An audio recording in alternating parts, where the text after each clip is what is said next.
What is the meaning of the whole world is in oneself? There is only one.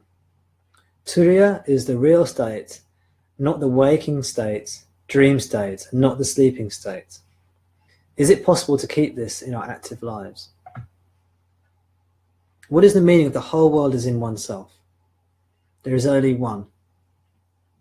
Turiya is the real state, not the waking, dream, or sleep state.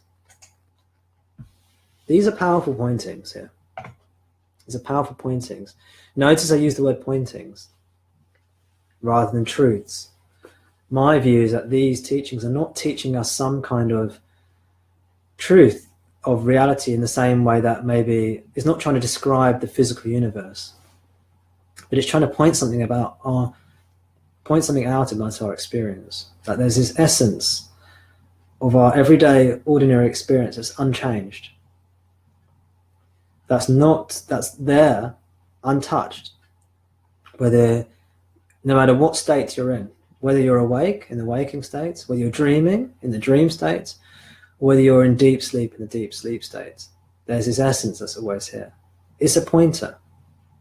It's showing that regardless of what happens in the movie of life, there's the essence for you that's untouched.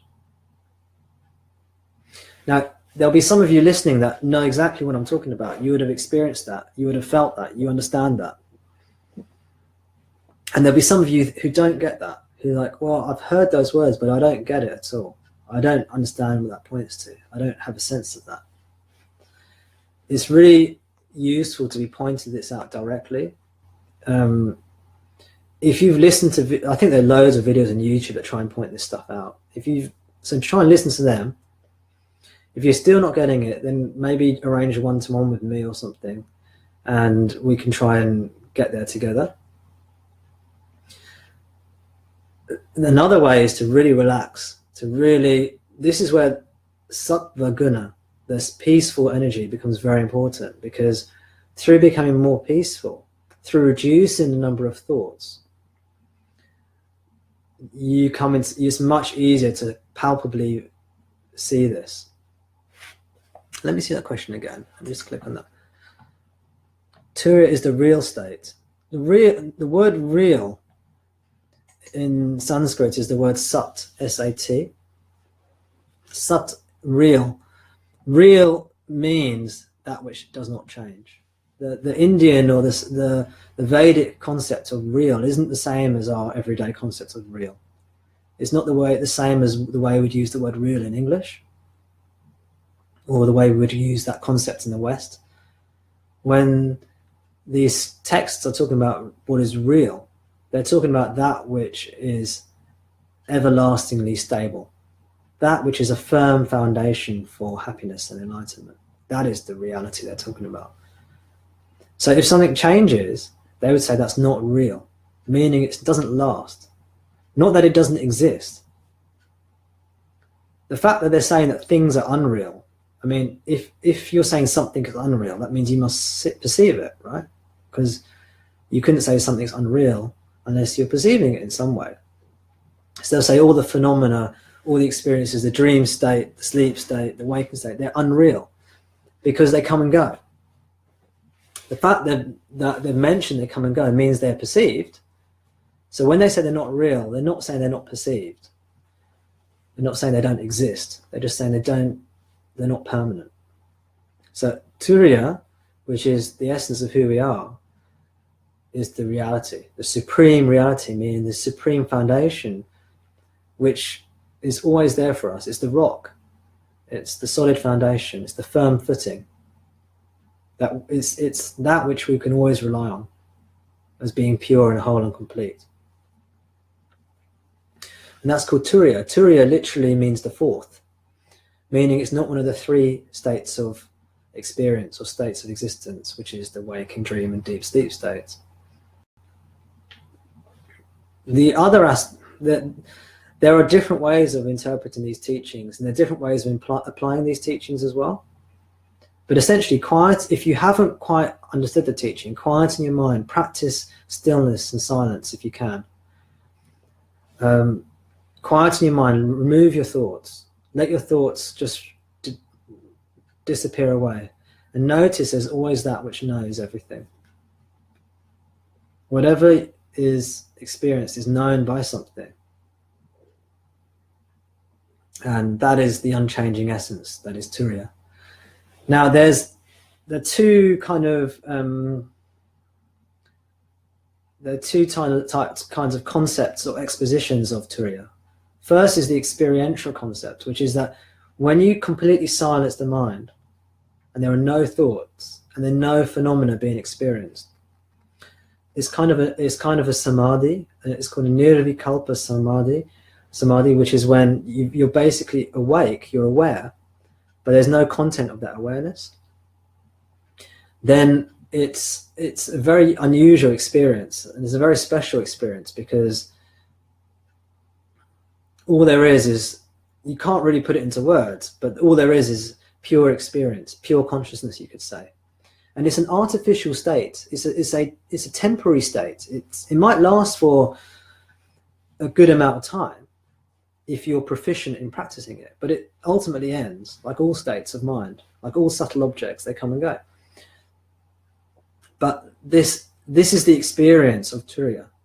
And if you've gone into a nirvikalpa samadhi state, then when you come out of it, you're initially quite changed by it. Just like any kind of profound experience might have knock-on effects. Like if you've been deeply asleep, when you wake up, you might feel a bit drowsy, or you might not know where you are. Or if you've had a really positive, uplifting experience, say you had a really good day at work or something, then that might transpire, that might spill over into the rest of your life, and you might be positive for the next day or so. So saying this has an effect. This purifies the mind. It makes it very calm, very serene, very blissful, very insightful. And this is much easier to understand these teachings if you've been through a meditative experience like that. And that is sometimes called Turiya, the fourth state, as distinct from the other three. But then the realization is that even that kind of experience of samadhi comes and goes. And the essence of Turiya is always here. It's that ordinary knowingness, the ordinary awareness that's always knowing everything. And that's recognized much more easily if you've been through this nirvikalpa experience, or kind of non-experience, because it's the experience of nothing apart from pure experience. It's such a powerful state of mind. That's why pretty much all the sort of well-established spiritual traditions will encourage something along those lines. So, for example, in Advaita Vedanta, pretty much all the traditional Advaita Vedanta texts recommend some kind of deep meditative experience, or explicitly mention nirvikalpa samadhi. For the geeks amongst you who are into Vedanta, you've got texts like Viveka Chudamani, which recommends nirvikalpa samadhi as the best way to attain self-realization. And you've got texts like, let me think, you've got Vedanta Sara. Vedanta Sara means the essence of Vedanta. Viveka Chudamani means the highest, most part of discrimination, or the crest jewel of discrimination, as it's sometimes called. Then you've got a text like Advaita Bodha Deepika, which means what does that mean? Advaita means non-duality, Bodha means knowledge or understanding, and Deepika means the light of. So it's the light of, or the lamp of. Deep means kind of light or lamp in Sanskrit. So it means the light of non-dual understanding, the lamp. The text is meant to be a lamp that illuminates the non-dual understanding. And again, this text recommends samadhi as the way to understand the way to self-realization. Is it completely necessary? Well, you could argue whether you could argue it's probably not 100% needed. You don't need to do this. But is it useful?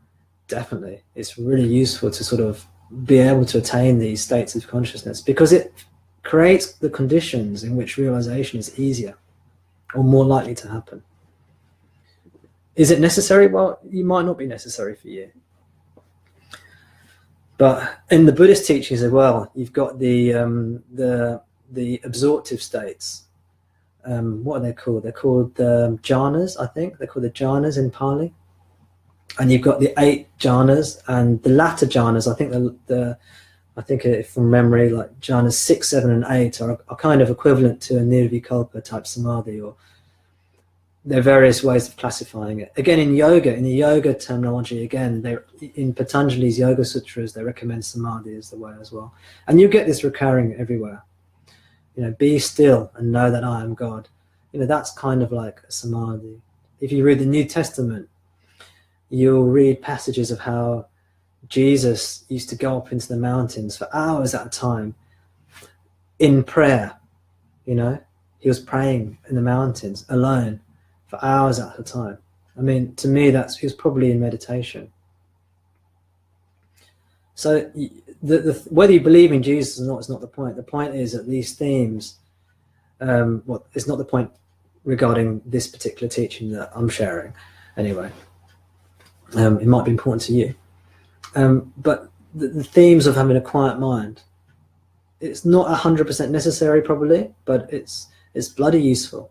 It's bloody useful. Oh, how are you guys doing? We've been going for a while now, haven't we? Yes. For those of you still here, well done. Oh, there's some people here I didn't think we'd be able to make it. Well done for making it. I know for some people it's like the middle of the night in Asia and things like that. So thanks for joining me. You know who you are.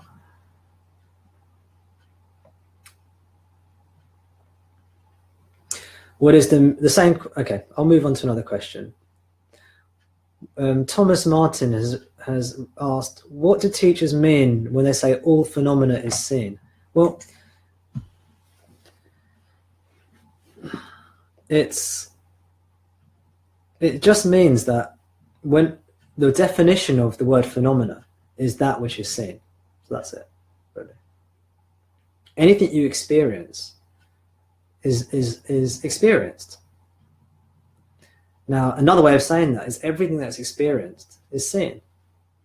Now, obviously, the things that are not experienced, so there might be things that we don't experience that still exist. So there might be subatomic particles. There's a subatomic particle called a neutrino, and according to modern physics, neutrinos are constantly whizzing through us all the time, like by the millions of neutrinos right now are just whizzing through us, but we just can't perceive them. Or X-rays, or gamma rays, or radio waves. We're surrounded by radio waves all the time. All the television signals and radio signals and Wi-Fi. It's constantly around us, but we can't perceive it. So they're not perceived. So you could say those are phenomena that are not perceived. So all phenomena are not perceived, or are they perceived? Well, it depends what you mean by the word phenomena. In spiritual teachings, they're typically not talking about science. So when we say everything is perceived, we're just talking about our own personal experience. We're not talking about radio waves. We're not talking about neutrinos and things like that. They're not perceived because they're only perceived if you've got an instrument that's sophisticated enough to pick them up and present them to our 5 senses. And then they're perceived. And that's how we know about them. But maybe there are other things that we don't know about that do exist. So we're just talking about our experience. Our experience. We're exploring our experience. Why are we exploring our experience? Why are we focusing on our experience? Because we care about this because we're suffering. And where does suffering occur? Does suffering occur on the level of radio waves and neutrinos? No. Suffering occurs in our experience. So this is why we're concerned with our direct experience only.